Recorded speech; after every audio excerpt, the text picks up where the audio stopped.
welcome. Thank you for bringing the body of Christ into this space. I'm so grateful for each of your presence here today.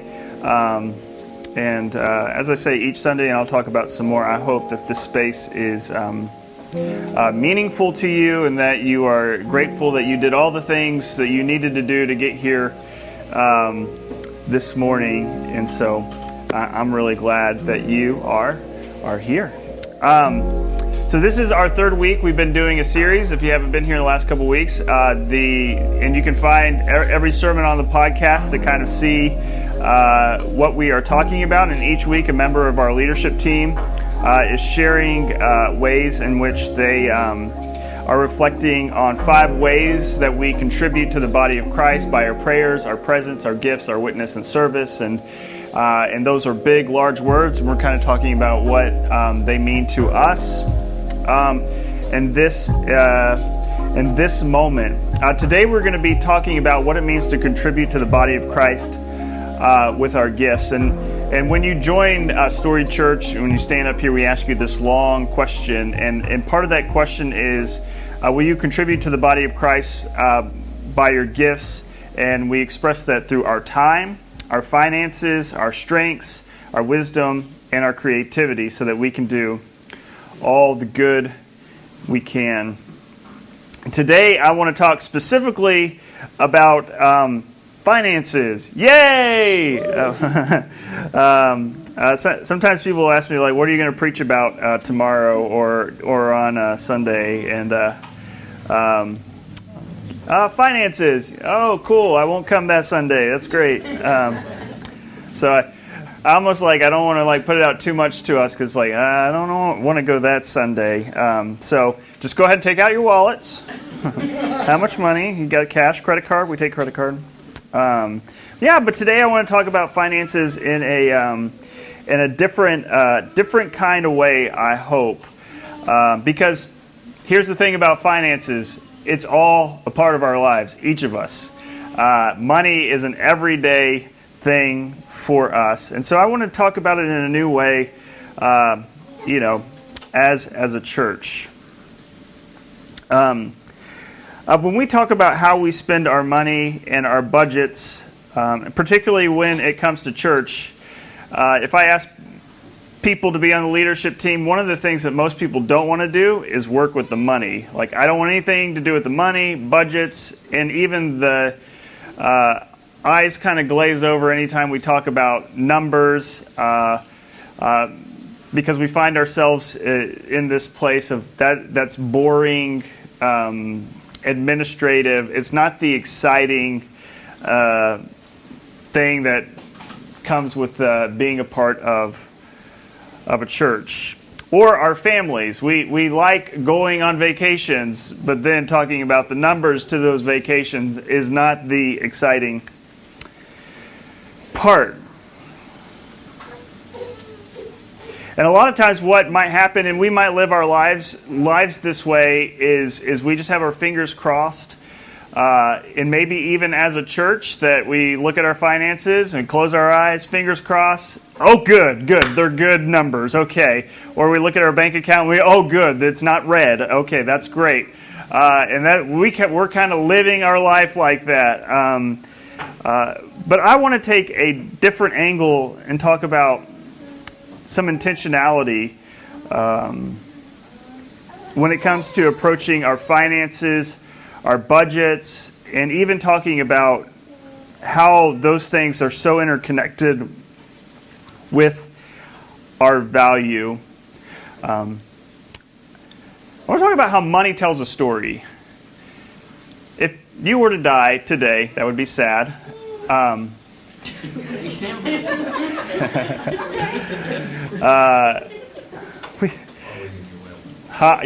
Is Storied Church in the will? No, that's not. And somebody got a hold of your bank account, which somebody probably would get a hold of your bank account to go over it. Your bank account is going to tell a story. It will tell a story. All those numbers in there become storylines. We can tell the disasters in our life. You can tell when something broke at the house. You can tell the stories of maintenance, lawn work, utility bills, mortgages, rent payments, car breakdowns, food we put on the table. We can see celebrations, birthdays in our budgets, larger expenditures in one month than the other. Vacations, when we took a vacation, when we didn't take a vacation. Money tells a story of our lives. And the thing about money is when we look at our bank account, are we okay with the story that we're telling? Is my question that I want us to hold. Is that the story you want to tell with your life? Because that's the story that people are going to get. Is that the story that you want to tell? Even as a church, we have to ask these same questions.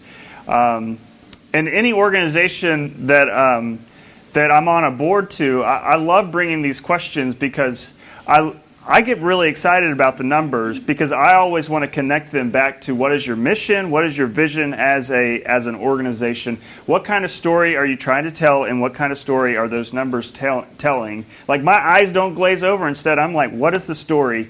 Because when you put these numbers in front of people, it glazes over. But when you put a story in front of people and you put numbers with it, just passion kind of comes about from people. And so as we look at the money in our bank account, what kind of story are we telling?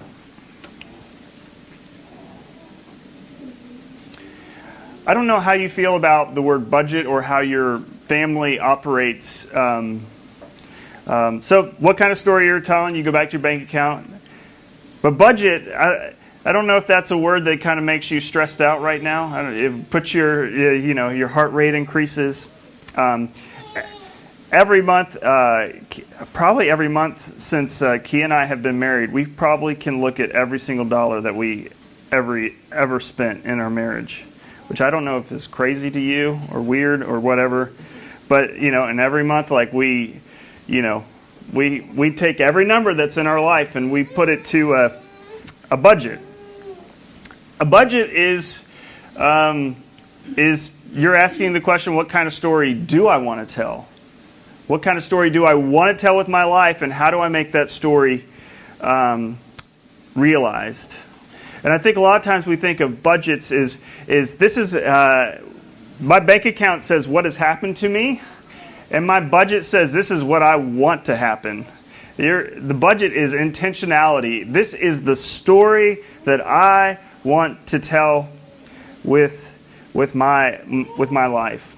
If you haven't seen the annual report, I think our annual report is to me, it has the numbers of last year, but it's not, to me, it's not about the numbers so much as it is about the story. This is what has happened in our life this past year, and because of the generosity of people in this room and people that aren't here, has made this story come alive. Numbers aren't just numbers, they tell a story. And the question that I ask about this community, and I think we should ask often, is what kind of story is being told, and how do the numbers reflect that story? One of the things that we don't do as a church, and you probably realized, is that we don't pass the plate around. We mentioned giving as a point of direction. How do we give? storiedchurch.org/give. And we also a reminder that no one asked you here for your money, but a plate is something we don't pass around because it brings a sense of shame. Like you have to give to be a part of this community. And I really want to change that narrative. But we also have to realize there's something about giving that people don't celebrate. There was one time that our family went on a trip and we got a brand new rental car. So we had a couple extra days, and so I drove it to the churches I was at. And it's like men just like see me driving in a brand new car and they're like, oh yeah, you're good. Woo! They don't ask about the payments. They don't ask about if it's a rental. It's just like, good for you. There's nobody waiting outside this door going, good for you for giving. The prime van, does anybody know what the prime van says? Warning, contents may cause happiness, harm, yeah. Contents may cause happiness. I think there's this this distinction that I want to draw. I want to draw in a question that we ask, with what kind of story do we want to tell? Because a lot of our story might be going from disaster to disaster, or chaos to chaos, or we're shopping on Amazon. And things we buy make us happy. But giving to an organization like this church, or any organization for that matter, will not make you happy. At least at first. The thing that I say at the beginning of every gathering, and I've said it at the beginning of my sermon, is I want your time here today to be meaningful. And meaningful is so different than happiness. Giving brings about meaning to our lives. I can tell you when the Amazon truck brings something that I bought for myself, it makes me happy for that moment. But meaning is this long-lasting joy that the story that I'm telling with my life, with my money, is meaningful. That when we tell that story, it says, this is what we valued. Is our story telling, I valued Amazon a lot? Is my story telling I value my cars? Sometimes this is shame-inducing. And I don't mean for it to be that way, but we have the capacity in a lot of ways to say, this is the kind of story that I want to tell with my life. This is what I value. Giving brings about meaning to our life. But giving, let's just face it, it hurts. It hurts because, one, there's no return. There's no stocks that you can go back and say, okay, my return. You're not going to get a paycheck in a few years back from the church of here's your dividends, your returns. And so we have to recognize that what I give to brings life-changing value and meaning. I go back to something Rodney said a few weeks ago, and it was just such an in-jest moment when I said, is there something you believe that you no longer believe now? And he said, I don't believe I'm going to hell. And I just thought, wow. And he meant 100% of what he said. And I thought to myself, I get to be a part of this type of community. I get to contribute. That is the value and the meaning that Amazon, Amazon's in my, probably see Amazon truck drive by at some point. But that is the value and a meaning that I'm speaking to life. Our meaningful pursuit in life does not necessarily mean that we won't be happy. It just means that we're being intentional about the kind of story that we want to tell with our lives. The New Testament community following Pentecost was one who made a budget. Meaning they were saying to one another, what kind of story do we want to tell as a new church? What is our story? That's what a budget is. What kind of story do I want to tell? And after Pentecost, this is what they said. They lived in wonderful harmony, holding everything in common, meaning they shared stuff. They sold whatever they owned and pooled their resources so that each person's need was met. Their value, when it came around their finances and money, was to pool what they had. And these were not rich people, they were poor people, to pool what they had so that when they met people in need, that they were able to satisfy whatever needs that they have. I really, as a church, and we sometimes you'll see that this word tithing. I really, as a church, want to move past that word, because it's not so much to me a percentage. It's really us asking on a subjective level, is what kind of story do I want to tell with my life and what I value? And then do the work to tell that story. So what might bring about meaning in my life? And how am I planning to make that story come alive? And what needs to be sacrificed to tell a better story? And all those questions, especially the last one, what needs to be sacrificed to tell a better story, all those questions are not mine to answer. I'm going to answer those questions differently in my life than you're going to answer them in your life. But how might you tell a better story in your finances? Whew. How's everybody feeling? Are we still here? Okay.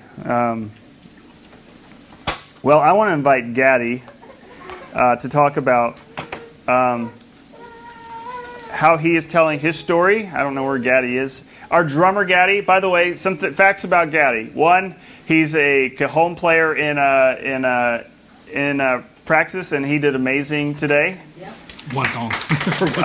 Second fact about Gaddy, he's one of 3 teachers in Orange County that could be the teacher of the district, and so he'll find out this week. He was teacher of the year for Orange County.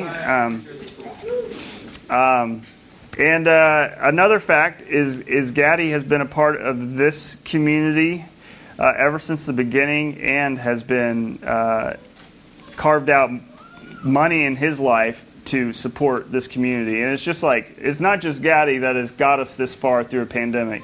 It's all of us. Yeah, it's all of us. But it takes a community, and so I want to invite him to kind of share. I'm going to have you put on or you got the big mic too. Which one do you want? You put this one on. So all right, yes, sir. Yeah. What did you just do? I saluted. Yes, boss. All right. Pastor, please. Pastor. Sorry, Pastor Boss, sir. Pastor Boss. It's been a long time since I called a pastor or boss. How about that? If you don't know me, I'm Gaddy. Like he said, I've been here since day one. I was coming out of a career in ministry and entering into a career in education, and was also thinking about Alamance County needs more than just a couple of affirming churches, inclusive churches, and especially on this side of the county, because the more you go toward Elon, the more those churches spring up. And this side of the county had nothing. And so I knew a lot of people in this area. I was like, I wonder if I could make this happen. And then, Big Brother and Facebook are listening, and as we all know, and the next thing I know, I look over to the side on Facebook, and Storied Church has a promotion, has an ad promotion on the side of Facebook. I was like, hang on a second. And so I click, and it's everything I was thinking of, and the sun didn't rise or set on me. And I was like, check. And so I got in contact, and the rest is history. And since day one, I carved out. Wasn't a whole lot to carve. Still not a whole lot to carve. But it's challenged me to do what he said.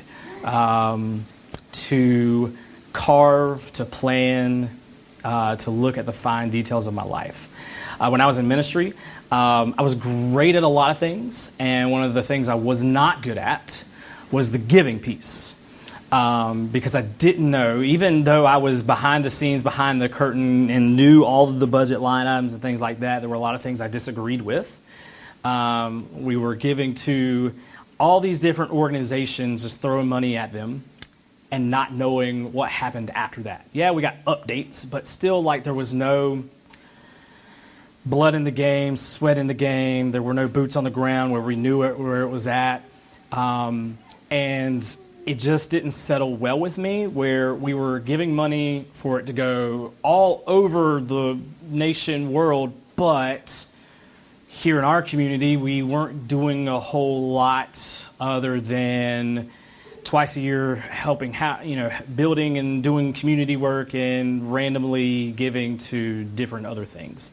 And so giving was never really like sweat in the game, blood in the game for me. And so when I had opportunity, I would, but a lot of you see me wearing shirts and things like that are just like thought-provoking, or for some people probably irritating. I was wearing a shirt yesterday, and somebody was like, "Love your shirt." I was like, "The last person that read my shirt said that they hated it. That's great. Cool.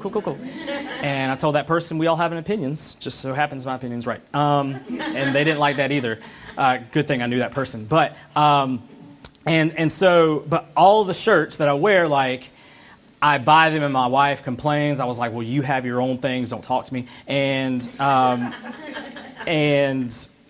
But all my shirts that I buy, portions of that money go toward other things. Everything that my money goes to, I want it to matter. I want it to tell that story of his money's just not getting thrown at Fortnite all the time for his kids, or his money's not just getting thrown at getting food when he forgets to make something at home. His money is making small differences everywhere it goes, and especially for Storied Church, that's what I wanted to tell. I'm not the highest giver here, most likely, but one of the things I learned over my years of ministry is that, number one, giving just doesn't mean money. It does mean resources and time as well. I say yes a lot. That's why I played the cajon. We don't get to practice a whole lot, and so what you saw is what you got. But I just say yes a lot. And so giving of time and resources is also part of giving. You just don't have to give monetarily. The other thing I learned was if you do give, it doesn't have to be the 10%. I thought when I was in church, I thought that was the stupidest thing I ever heard, because it was like this cap. Whether you had to hit the ceiling, you couldn't go over the ceiling maybe. If you wanted to, that's great. Ooh. That was the dumbest thing I ever heard, because there were people who, if they gave 10%, probably wouldn't have had their lights on. Like, if they thought it was a requirement, they were going to have to give up something that was crucial, and that never settled well with me. And so I learned early on to tell people, give whatever you can, whether that's time, resources, or money. And if it's money, give whatever you want. And then I learned, like, if I'm giving 1%, then next year let's try 2%. And we just keep increasing. And so that's what I've done here is, like, whatever I'm giving, I'm going to challenge myself to give more the next year.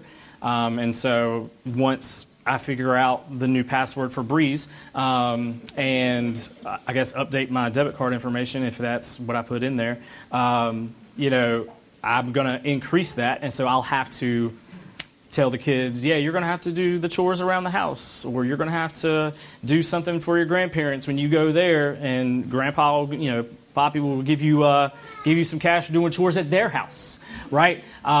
They've got to earn their way.